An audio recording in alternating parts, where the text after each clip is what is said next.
Does Cobra Kai Season 6 Part 3 send us off with one last hurrah, or does it fall short of expectations?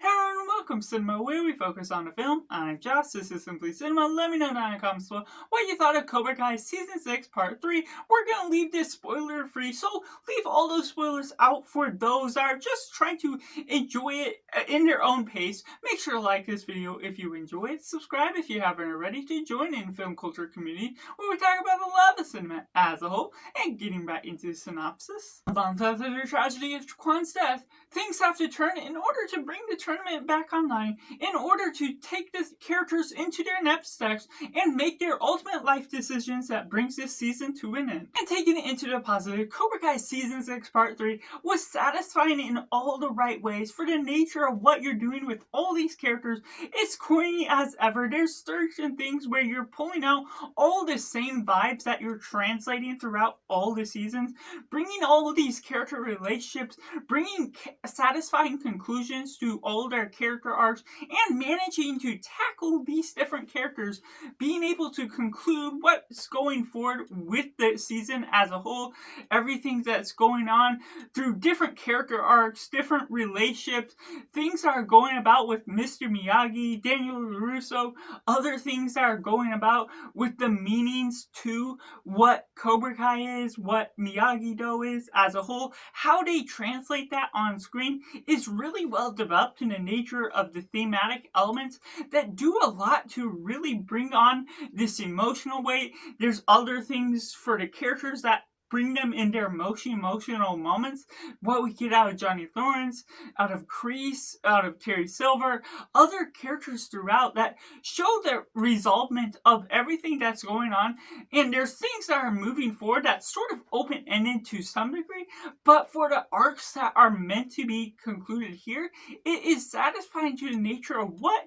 makes sense, how things get wrapped up, and it manages to do that in a timely manner that does so much to the degree of how we're tackling the final fights and everything that brings the tournament back online, things that show the emotional weight and relationship to the meaning of the fight, things that are done in order to resolve peace within different things, how they're tackling Tori's character, her resolvement with everything, and the relationship she has with Robbie and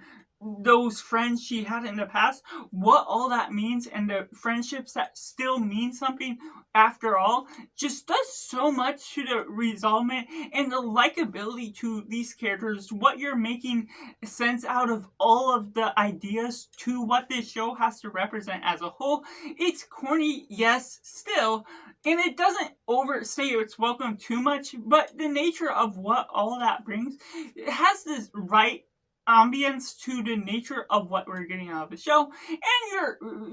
mostly taking this back out in the valley, taking this to a familiar place that makes it feel generally in the structure that you want to really feel close to home with where the movies themselves started. So it's bringing everything full circle in this way that really does so much service to what this franchise has to offer as a whole. And while there's some character arcs that resolve in the way you want them to, making it kind of predictable, the twists and turns that come about along the way with how the story works out isn't always the most. It's sort of leading you up into the way that you expect it to happen, but then this twist happens that subverts certain things of how the story works, how the character dynamics of the relationship go about. There's some really dark elements that really bring some emotional weight. How you expect things to resolve don't always resolve in the way you expect them to, even if certain things come about in the same way that makes sense for the show. They don't really want to take things way too far or turn off certain fan audiences from actually enjoying what the ending has to offer. There's still the satisfying conclusions to all of these different character arcs that, for me, were generally predictable, But at the same time, it still subverted the way all of those things came about because of the clever craft of certain things, certain ways of utilizing the flashbacks in order to throw different connections here and there to the nature of how this show ultimately is wanting to not only lead you into the way they want you to conclude this show, but at the same time, make it original enough, make it subversion enough, just enough so it can be something that still keeps you engaged to the nature of how this show works. And even though these shows have been extending their episodes longer since season 5, they've been going past the half-hour mark, it's still something that's bingeable, at least to the nature of what all this is taking place within a 5-episode series. It leaves you enough with a cliffhanger on each episode that isn't huge in some sort of way, but it's still something to keep you captivated, to keep the ball rolling with what you're just wanting to watch, and being able to complete it is a satisfying thing that really works out for the service of the show. And taking it into the mix elements, things that may not work or will work for some people or others, or something I was kind of in the middle of, just certain things with the flashback. Sometimes it can be a little bit too much, just what they're doing, trying to draw back on past experience, either in leading you into an emotional moment that feels persuaded instead of really naturally letting fans be able to pull those moments from certain edits, be able to reference back themselves everything that's going on, and allow the audience to be able to work certain emotions out for themselves based on what makes sense for the show. It can be swayed in a different sort of sense, and there's other things where if you're watching this show or starting this show for the first time and you're not totally digging the vibe, the corniness to what you're doing out of this high school scenarios, where some things are a bit exaggerated to some degree, not always down to earth, not high stakes to some standard, then if you're not into it thus far,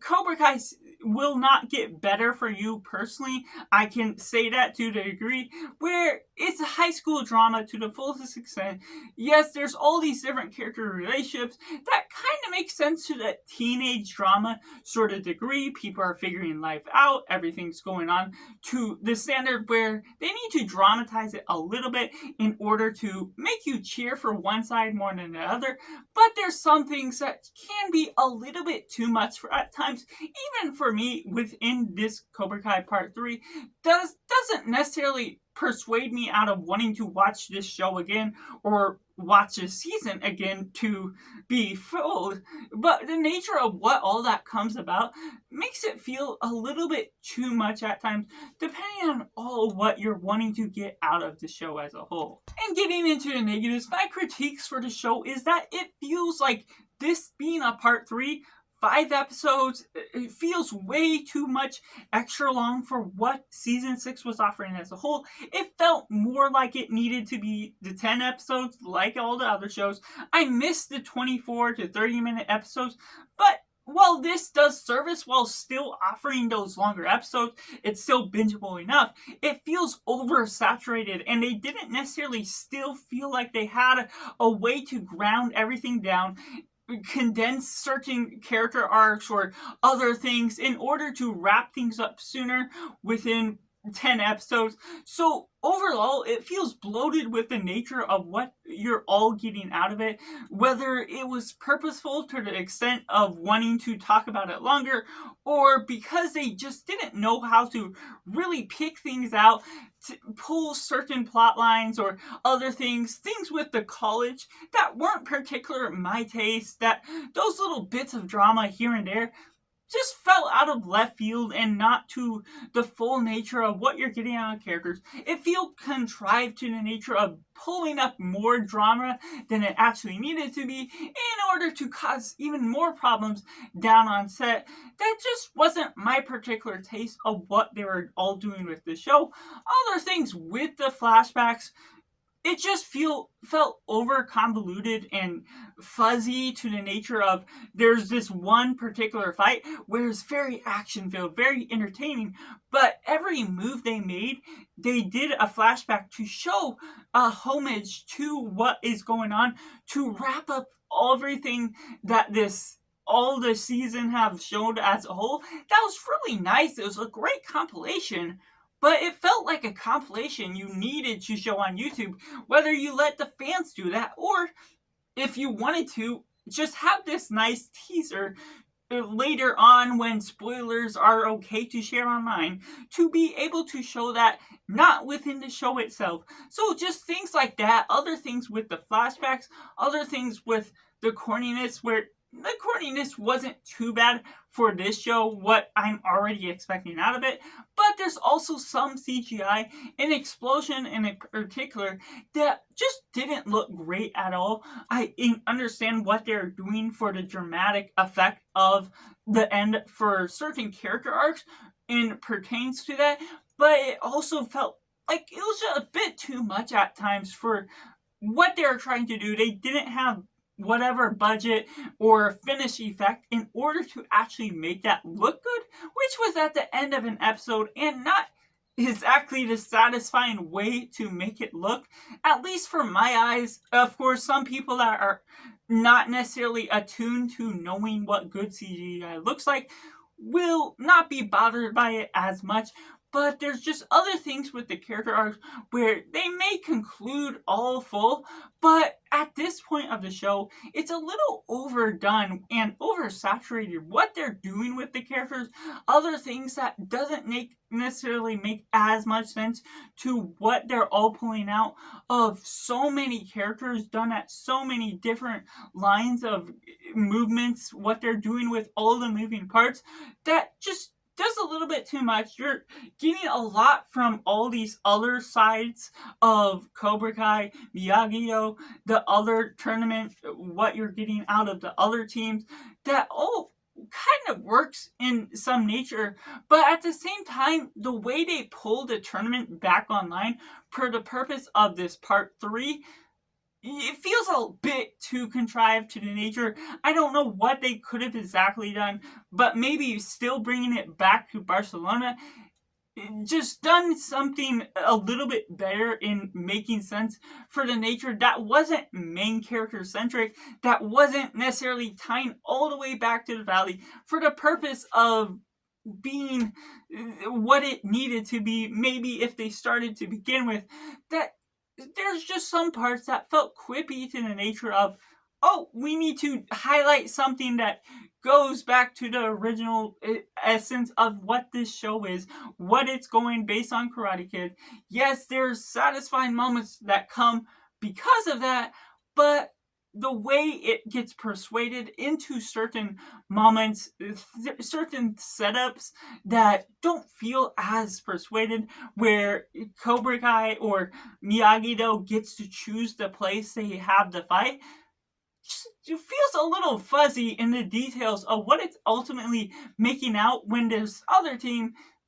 just is absent in the decision what's all making sense at the end of the day. So while there's so many positives I got to say about the ending of the show for Cobra Kai Season 6 as a whole, and even Part 3 in particular, so many satisfying moments that bring it all together,